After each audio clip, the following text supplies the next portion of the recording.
So what is Brexit?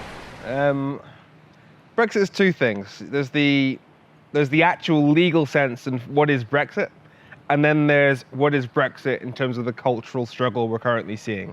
If we're going to go from a legal standpoint, people wanted more control over their country, more sovereignty, but unfortunately, it just doesn't work that way.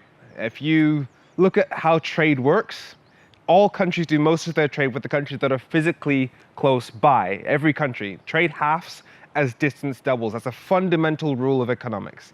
If you take, for example, America, they do a lot of their trade with Canada and Mexico. Not because Donald Trump is a massive fan of Mexico, but because they're physically close by. And the biggest barrier to trade is having different laws. If we leave the EU, we'll still be physically close to the EU. For example, you can literally see France just over my shoulder.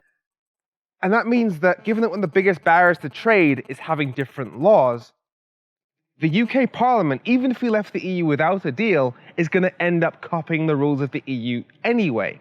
Now that's why the deal that they've just signed basically leaves us copying the rules of the EU by default, but no longer having a seat at the table in deciding what those rules are going to be. So the people that voted for Brexit on the basis of having more control over their country, they're getting less. Brexit has not worked out as a concept.